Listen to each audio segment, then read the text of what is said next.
Welcome to Gleaning Mustard Seeds with Jerrie Barber. Mr. Barber is a preacher, a ventriloquist, a barefoot runner, and writes 2 blogs.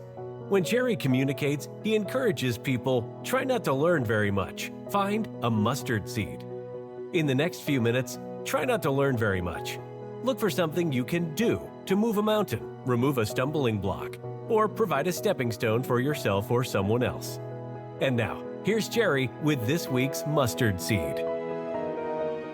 Reflections on August 18, 2024, after 60 years of marriage. Mother had to sign for me. I was 19, Gail was legal, she was 21. When a teacher, Freed Hardeman, heard we were considering marriage, he gave us some good, solid advice. Run away from each other. I was an only child, and Gail was living with 125 children at Child Haven. He saw no way we would be compatible. A few years later, he said he had changed his mind. I was making $65 a month preaching for 3 country congregations. We had no premarital counseling. It would have been challenging to make a zero-based budget work. Our rent was $35 a month. That left $30 monthly for groceries, school supplies, clothes, and other incidentals. Mother and Daddy said if I was old enough to get married, I could pay for my tuition at Freed Hardeman. They had paid the year before. I saved the summer before we were married and had the money in the bank for the first semester of 1964, less $40, which we received at the Duncan shower the Saturday before having to pay the following week. That was calling it close. The Sunday before our marriage, the Northside Church of Christ in Corinth, Mississippi, asked me to work with them. They wanted me to preach Sunday morning, Sunday night, teach a Bible class Sunday morning and Wednesday night. They paid us $75 a week. I also was paid 75 cents an hour for serving as the student intramural director.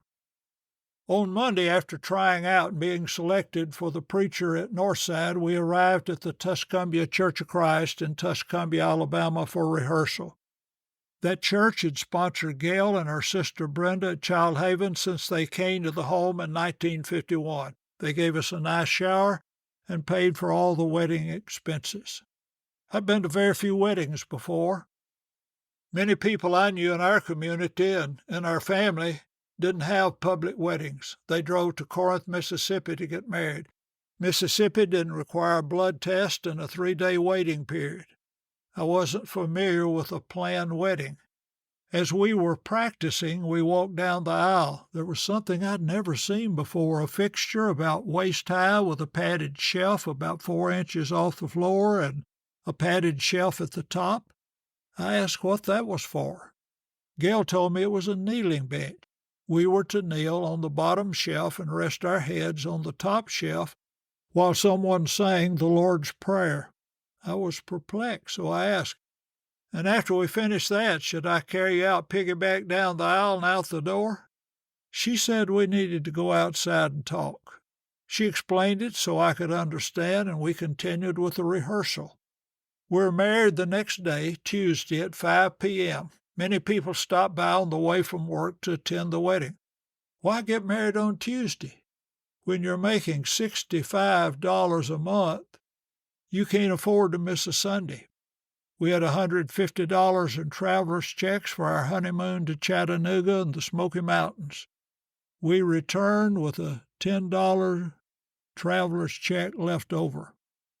After the first semester of school, after that, when Mother and Daddy noticed we hadn't bought a new car, done other wild things, they agreed to continue paying my school expenses. Gail had an anonymous donor who paid for her college. That was our beginning 60 years ago. 50 years later, we had 2 children, 6 grandchildren, and 1 great-grandson.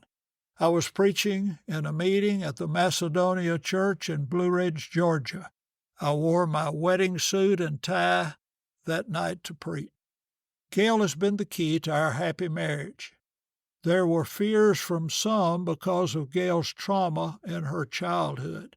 However, Gail wasn't the only one in our marriage with a past. On both sides of my family was a history of mental illness, multiple suicides, multiple episodes of depression, accompanied by hospitalizations and electroshock therapy. You don't have to look very far in one's family tree to find undesirable events and characteristics. In fact, you don't have to look that far. Look inside yourself. Gail has found strength in her weakness. I've never known of a more contented person. She's been happy with what she had and where we were at every turn. She's supported when the path was difficult. She's never asked, why can't we have more and do better? Gail's made a full-time occupation of being a companion to me, mother of our children, and preacher's wife. It was her desire as a young girl to marry a preacher. For decades, we wrote 2 checks every week for our contribution. Gail gave half of our total contribution. I gave a check for the other half. This was to communicate to ourselves, God, and whoever was counting the contribution that Gail in her role earned half the salary I was paid, and I earned the other half. There were times when she should have been paid more. Sunday was our 60th anniversary. We now have 2 children, 6 grandchildren, and 5 great-grandchildren. We spoke to classes at Soul Focus Sunday at the Mount Juliet Church of Christ. I wore my wedding suit and 1-inch tie. Our grandson, Braden Parsons, was there to take anniversary pictures. Our marriage has included working with churches. I had been preaching 3 years before we married. We worked with 5 churches full-time and 10 in interim ministry. More than 6,600 people were in those churches with a total of 82 elders. God has blessed us and our family. Thank you for every good wish and word of encouragement. Thank you for listening to Gleaning Mustard Seeds with Jerrie Barber. If you found a mustard seed, send a text or email with the link to a friend. This podcast was brought to you by Jerrie Wayne Barber, sales manager with AmeriPro Roofing. AmeriPro Roofing has been around since the year 2000 and has had an office in Franklin, Tennessee for the last 10 years. We have installed well over 200,000 roofs nationwide and are excellent at replacing roofs, gutters, and siding. We are reasonably priced and outstanding at working with your insurance, which helps minimize your out-of-pocket expense. If you would like a free inspection of your roof and other exteriors, please call Jerrie Barber at 931-628-3390 for an appointment in Middle Tennessee. AmeriPro Roofing. Standards through the roof. Thank you for listening. Jerrie looks forward to next week as we continue to collect and plant mustard seeds.